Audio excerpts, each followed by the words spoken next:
Bonjour les Itata et soyez les bienvenus dans votre rendez-vous avec l'actualité. Écoutez ça.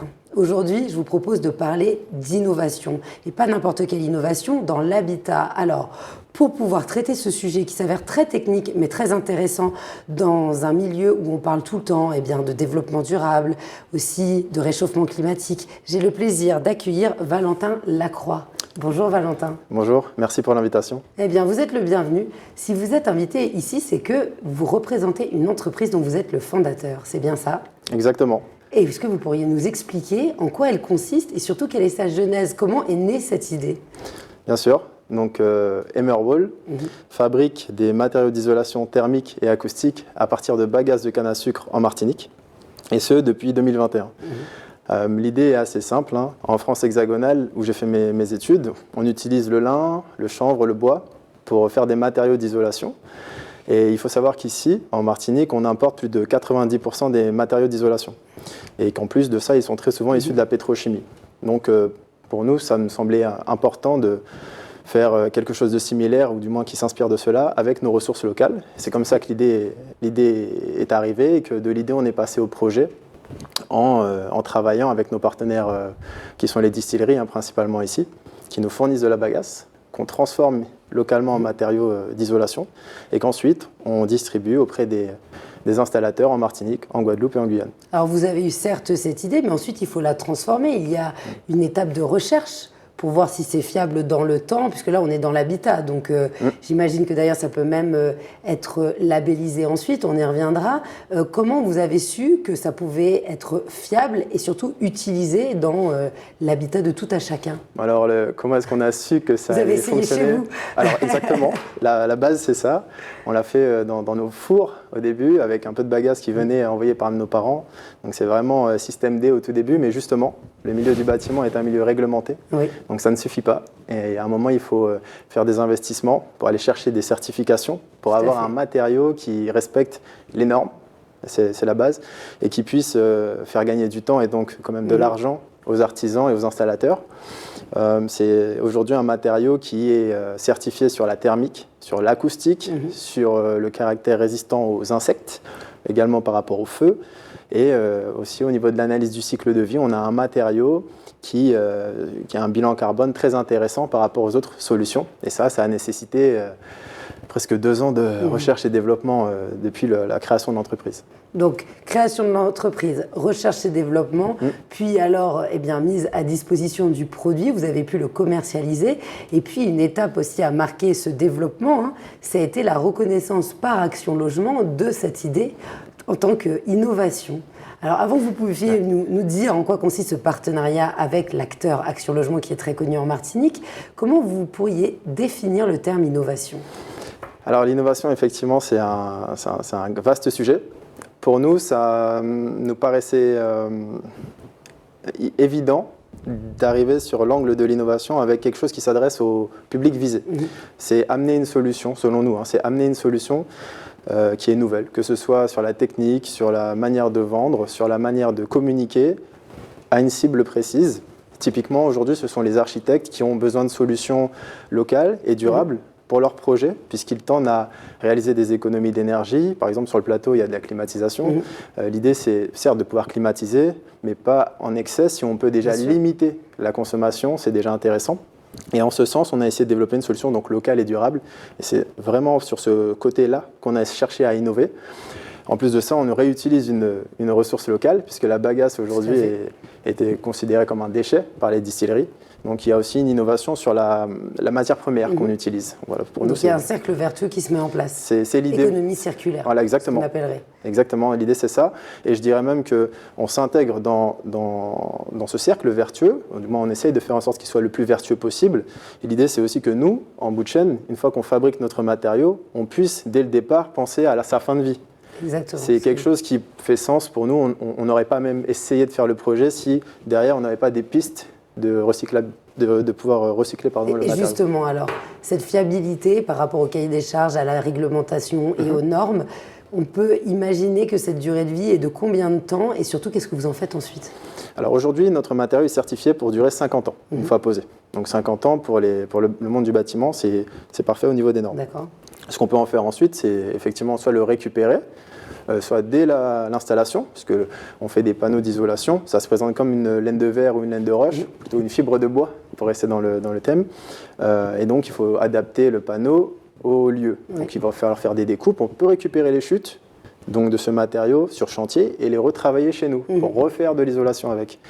On est en train de voir avec, notamment Action Logement, dans le développement de la solution sur site, comment récupérer les chutes sur chantier, parce que finalement, ça devient de l'innovation de processus. Donc il y a ce genre d'aspects aussi qui sont très importants pour nous.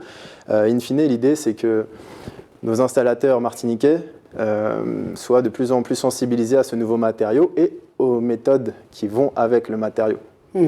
Alors justement, quand vous avez développé votre projet, vous étiez obligé d'aller voir les distilleries puisque ça part de là. Quel a été l'accueil qui vous a été réservé? Était-il méfiant au départ? Attendait-il d'avoir bien des preuves de ce que vous pouviez en faire ou tout de suite ça a été spontanément oui? Alors j'aime bien raconter l'anecdote. Allez-y. J'étais en cours, encore sur Paris à l'époque. J'avais parlé du projet à quelques personnes dans mon réseau de l'époque, puis je me fais appeler par le responsable de la distillerie Joyau Makuba, qui me dit « Monsieur Lacroix, on a 3000 tonnes de bagasse, est-ce que votre solution est fiable ?» Alors moi, je n'avais rien encore à l'époque. Et justement, lorsqu'on me dit 3000 tonnes, je demandais 100 kilos pour faire un essai. Donc l'accueil c'était la pièce qui nous manquait en fait pour concrétiser le projet et nous dire « Ah oui, là, il y a quelque chose à faire, on tente. » Aujourd'hui, on est donc partenaire avec 2 distilleries sur le territoire et cela est suffisant pour nous permettre d'atteindre le seuil de rentabilité de production et donc de délivrer aujourd'hui à nos premiers clients. On a travaillé avec des particuliers, des architectes, Action Logement qui est devenu partenaire, mais aussi des entreprises un petit peu plus reconnues comme Sogea du groupe Vinci. Mais c'est quand même hallucinant que cette idée n'ait pas été exploitée avant. Je pense que c'est une conjoncture. On pense toujours à s'isoler du froid. On chauffe et on s'isole du froid. Et vu la hausse de l'électricité actuellement, et les gens qui veulent réduire la consommation au niveau de la climatisation, là vous l'évoquiez, exactement. C'est une super solution. Merci. C'est un travail d'équipe, on est plusieurs à avoir fait cela en fait, aujourd'hui avec mes associés. Mais oui, dans l'idée, c'était cela. On a tous un ventilo, puis une clim, mais on ne pense pas forcément à isoler nos maisons, et ensuite, je veux dire nos habitats de manière plus générale, à ça. Donc on va avoir une grosse consommation d'électricité via la climatisation, et après on aura aussi une grosse déperdition, ce qui est dommage. Donc nous, on a attaqué le problème de ce côté-là, mais c'est une réflexion globale qu'il faut avoir que l'État et la CTM, par exemple, ont. Et que l'État et les architectes aussi peuvent travailler sur la manière dont sont disposés les établissements ou les maisons pour avoir une ventilation naturelle. Exactement. Mais l'isolation permet aussi de conforter cette ventilation naturelle et de garder la fraîcheur. Je dirais même que tout est possible. L'idée, c'est que les personnes les plus aptes à concevoir réalisent leur travail, et donc ce sont les architectes, en l'occurrence, les maîtrises d'œuvre, qui ont cette vision globale du chantier, du projet, et qui, dans certains cas, vont pouvoir dire, en tant que responsable technique du projet, conseiller les particuliers ou les professionnels et leur dire « Ah, dans votre cas, une ventilation naturelle est plus adaptée. Dans votre cas, une isolation est plus adaptée. » Et je dirais même peut-être une isolation avec de la bagasse ou une isolation complètement différente. L'objectif pour nous, c'est vraiment d'amener une solution alternative, mais on est bien conscient que ce n'est pas la solution unique future. Mais justement, quelle est la spécificité par rapport aux autres isolants, aux autres méthodes d'isolation? Est-ce que finalement ça se vaut et puis finalement c'est un choix par rapport à l'origine du produit? Ça peut être aussi quelque chose un acte citoyen de se dire ça vient d'ici, c'est produit ici, ou il y a vraiment une utilité dans certains lieux et on le conseille, et moins dans d'autres lieux, et lesquels sont-ils, si c'est le cas? Oui. Alors les deux côtés existent. Il y a évidemment l'acte citoyen. L'idée, c'est vraiment de pouvoir faire travailler des acteurs locaux. Encore une fois, c'est 100% made in Martinique, pour être clair, avec de la bagasse locale pour des chantiers locaux. Maintenant, il y a une utilité, parce que l'idée, c'était de reverdir le bâtiment à notre manière. L'isolation, c'était le moyen le plus efficace, selon nous, de le faire. Notre matériau est plus dense de par sa conception, et le fait qu'il soit dense, il permet de limiter la dissipation de la fraîcheur. Donc la clim va rester un petit peu plus longtemps. L'effet de fraîcheur va rester plus longtemps dans les pièces qui vont être... par la densité du matériau. Voilà, dans les pièces qui vont être isolées par notre matériau par rapport à une autre isolation. Donc c'est là où on va avoir un intérêt, vraiment les endroits où il va y avoir beaucoup de clim. Typiquement, vous voyez les bureaux, les commerces, On peut parler des hôtels aussi, dans certaines pièces, hein, et il va y avoir de la climatisation pour ainsi dire tout le temps. Donc c'est des choses qui peuvent être intéressantes, puisqu'on va pouvoir donc derrière limiter cet impact. Lorsqu'il va y avoir de la ventilation naturelle, on peut réussir à fabriquer une maison sans jamais utiliser d'isolant, que ce soit de la bagasse ou un autre. D'accord. Alors, par rapport aux autres solutions, vous nous avez montré les avantages, mais y a-t-il certains inconvénients? Bien sûr, bien sûr. Et justement, c'est très important d'en discuter. Le premier argument que j'aime mettre en avant, ou inconvénient plutôt, c'est qu'on a un matériau qui est naturel. Donc c'est super, c'est plutôt écologique, ça ne gratte pas, la qualité de l'air est très intéressante. Cependant, il y a des mises en œuvre à respecter pour être résistant au feu.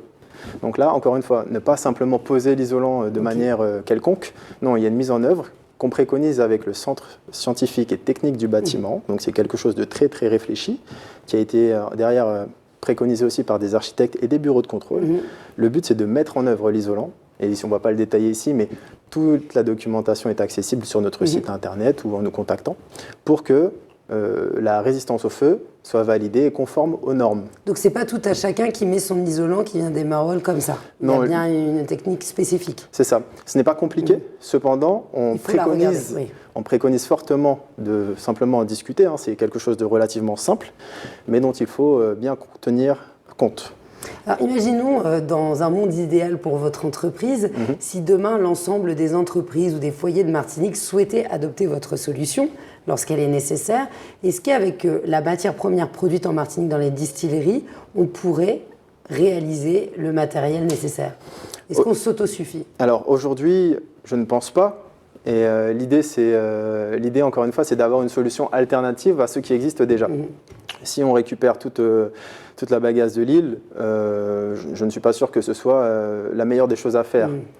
D'ailleurs, l'étude qui serait liée à cette réflexion, serait très complexe à mener. Et en ce sens, Action Logement nous aide, justement, puisqu'ils aident en gros le territoire, donc Emerwall, mais le territoire, à valider entre guillemets, les meilleures solutions d'isolation en fonction des cas. Donc la bagasse, avec Emerwall, ça en fait partie.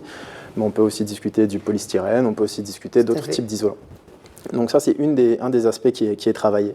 Et une des autres choses par rapport à ce sujet, c'est qu'il y a d'autres acteurs sur le gisement de la bagasse. Donc on va parler de production d'énergie, on va parler d'engrais également, qui ont toute leur place aussi dans l'écosystème. Et donc aujourd'hui, pour Emerwall, l'objectif, c'est encore une fois de réussir à atteindre son seuil de rentabilité. On n'a pas forcément vocation à être l'acteur qui gère tout le gisement. Tout à fait. Alors là, on a parlé de votre partenariat avec Action Logement, qui est vraiment un acteur très connu sur le territoire de la Martinique, qui va faire des logements sociaux, qui va proposer des solutions alternatives à des personnes qui peuvent être en difficulté et aussi aux salariés, aux travailleurs salariés. Vous avez développé ce partenariat dans le cadre d'un projet d'innovation qui a sélectionné plus d'une douzaine, c'est ça, d'autres porteurs de projets comme le vôtre. Ça peut toucher l'innovation en termes d'être humain, l'innovation technique. Comment vous en ressortez de cette expérience? Vous avez pu rencontrer les autres acteurs? Carrément. Et justement, ce qui est super dans ce programme, c'est qu'on est tous donc liés par cette dimension d'innovation. Et comme on le disait tout à l'heure, ce n'est pas forcément la même pour chaque acteur. Donc typiquement, on a pu rencontrer, je cite pêle-mêle, Entreprise et Environnement, qui est plus orienté sur justement l'économie circulaire entre des acteurs plus ou moins liés au bâtiment. Et c'est super intéressant lorsqu'on voit leur réflexion sur l'économie circulaire. On se dit, peut-être que pour nous, ça peut être intéressant également de travailler avec eux. Et donc, il y a des ponts qui se créent comme ça. On a été reçus chez un autre partenaire pour justement parler de ce programme. Et eux, ils étaient vraiment orientés économie solidaire et sociale. Et donc ça, c'est un volet qui, pour nous, est super intéressant puisqu'on va devoir recruter 2 agents de production. On se dit, effectivement, cette voie via l'insertion, elle nous plaît et elle nous permet de faire encore quelque chose au niveau local de fort, un acte fort. Donc voilà, il y a des ponts aussi de cette manière qui se créent. Et donc on est déjà fiers d'avoir été lauréat et de pouvoir rencontrer des partenaires incroyables. Ce sont des interactions très enrichissantes. Ouais. Alors pour finir nos interviews, où est-ce que vous en êtes actuellement? À quelle étape du processus? Et puis quelle est votre actualité pour les gens qui veulent suivre votre entreprise? D'accord. Aujourd'hui, donc à travers déjà ce programme, parce que globalement là ça s'oriente quand même pas mal autour de cela, donc on travaille avec SICOA, la filiale d'Action Logement en Guadeloupe, qui a en fait un programme très simple de une tour de 1500 mètres carrés isolée avec de la laine de verre et qui a sa jumelle qui va être isolée avec notre isolant avec de la bagasse. Donc là, on va pouvoir faire une comparaison in situ. Et comme je le disais, nos partenaires numéro 1, ce sont les installateurs qui ont besoin de concret, les artisans et autres. Tout à fait. Donc là, on espère que ça va pouvoir leur parler. Ce sera visité, etc. Vous pourrez en parler par expérience ensuite. C'est ça, exactement. Donc ça, c'est l'une des choses à faire. Ici, avec Ozanam en Martinique, on discute également pour pouvoir travailler sur des chantiers qui auront lieu à Fort-de-France, sur de la rénovation par exemple, sur de la construction également. Et il y a aussi un cas en Guyane où on est en train de définir comment on va travailler, sachant qu'en Guyane, la particularité du territoire, c'est le taux d'humidité très élevé. Donc là, c'est quelque chose où aujourd'hui, on n'en parle pas beaucoup, mais les isolants classiques conventionnels, vis-à-vis de l'humidité, on n'a pas beaucoup de retour d'expérience. Le nôtre a une qualité qui est... Il a une résilience. Il a une résilience vis-à-vis de cela. Donc ça, c'est quelque chose de très intéressant. Et l'actualité très brûlante, c'est vraiment qu'on a été lauréat de Green Tech Innovation. Donc c'est une labellisation décernée par le ministère de la Transition en France. Donc encore une fois, très fier de cela. Ça vise à mettre en avant les entreprises qui œuvrent dans le but de réaliser des économies d'énergie ou qui développent des solutions en ce sens. Et on est fiers de dire qu'on est les premiers lauréats. Merci, on est les premiers lauréats des Outre-mer sur le volet bâtiment durable. Donc voilà, on espère que les architectes et les maîtrises d'œuvre pourront utiliser cela pour réaliser leur cahier des charges techniques. Alors pour retrouver l'ensemble des informations, des solutions que vous proposez, même les privés ou le secteur public qui seraient intéressés par vos services, comment peut-on vous contacter ? Alors aujourd'hui, on a un site internet sur lequel on a tout le parcours et vous pouvez nous contacter sur celui-ci. C'est www.emerwall.eu. Ou bien vous pouvez aussi nous contacter via notre adresse mail contact@emerwall.eu. Eh bien, je vous remercie beaucoup. Merci. C'était vraiment synthétique, mais très intéressant. Non exhaustif, mais pour retrouver les informations, il y a bien sûr le site d'Emerwall. Exactement. On vous souhaite longue vie. Bravo pour cette initiative. Merci à vous. Née, bien sûr, dans l'Hexagone, mais portée par des Martiniquais. Et ça nous fait plaisir. Et surtout d'améliorer, au vu des enjeux climatiques actuels, eh bien, le bien-être de tous dans l'habitat. Merci à vous. À bientôt. À bientôt. Merci les Itata de nous avoir suivis. Je vous dis à très vite pour un prochain Écoutez ça.